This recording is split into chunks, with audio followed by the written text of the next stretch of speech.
Extension of the spine will help bring oxygen. Shin splints are overuse injury, often seen in runners who perhaps increase mileage too quickly or change terrain abruptly. Runners or walkers doing distance, so this is not an uncommon thing. But what can compound it is often perhaps lack of flexibility at the ankle, over-pronation of the foot or ankle where the arch falls, or over-supination where the foot is often striking the ground on the outside edge of the foot. And then just overall lack of flexibility in the ankle can also cause or compound the incidence of shin splints, where you're having pain along the tibia of your lower leg.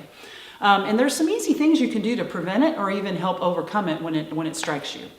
The first one we want to do is actually improve the flexibility of the lower leg and the ankle.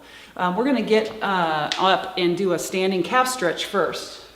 And the largest muscle in your lower leg, your gastrocnemius muscle, needs to stay stretched and flexible. And we want to do that by just pressing the heel down at a wall stretch, putting the front foot forward. We're going to stretch the back calf muscle, press the heel down, and just kind of lean into the front knee, causing stretch in the back leg.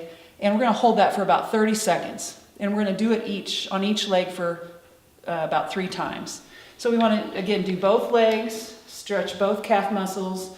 If that's not a deep enough stretch for you, you can always go to a step and do a heel drop to stretch the calf muscle a little deeper if it's something that you need to stretch more deeply.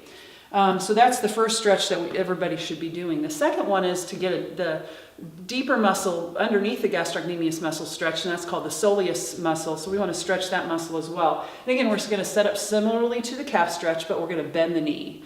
And we're going to kind of sink into that knee while we keep the heel down, and that's going to get to that deeper muscle, because we need to stretch that soleus muscle as well. If your gastroc's tight, probably your soleus is tight, so we want to do both of those.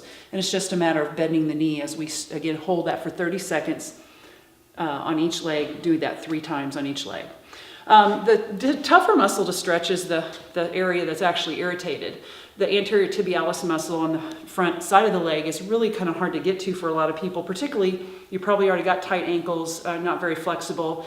But we can try. And a good way to do is just to get down on the floor, be on your knees, curl your toes so that the ankles are going to be towards the floor. And again, a lot of people with issues with their shins often have very tight ankles, so maybe you won't quite find that flexibility, but that's what we're going to work on. And if you practice it, it will get better. So we want to keep the top of the feet down, and as tolerated, you can sit back on your heels. It's as simple as, for most people, sitting back on the heels or finding some level. Maybe you can't sit back all the way, but you can certainly lean back into that, holding onto a chair or the couch, and eventually maybe being able to sit back to stretch the front side of the leg or the shin area. So that's the 3 stretches that are key to improving the flexibility at the ankle and in the lower leg. Then, of course, we can always strengthen.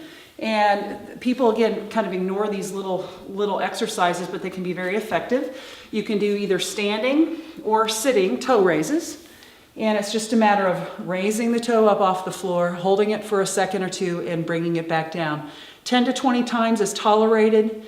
Particularly if you have any pain currently, you may not want to do these yet, or you might just want to do a few just to get those muscles moving and maybe work out some of the any fluid that's built up there.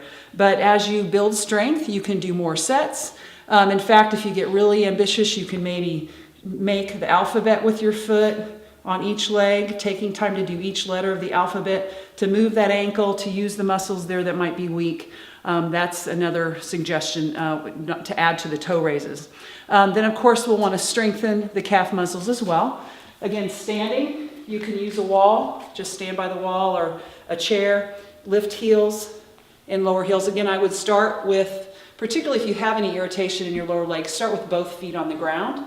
After that becomes easier, you'll want to do 1 leg calf raises to increase the resistance. And again, making sure that you do it even on both sides. Again, I'd suggest 10 reps for both feet, 10 reps on each leg. And again, you can build the progression there by increasing resistance by going to a step, just like we did in the stretches, where you get a bigger range of motion on the heel and the calf raise. And that's going to build gradual strength in that lower leg to help you prevent shin splints in the first place from occurring. But then as you try to recover from that after you've rested and the irritation's gone away, you want to add the strengthening exercises as well. So do your stretches, do your strengthening, and avoid shin splints. If you found this information helpful, please share it with your friends. This is Nancy Thompson, your functional fitness specialist at the Springfield Wellness Center.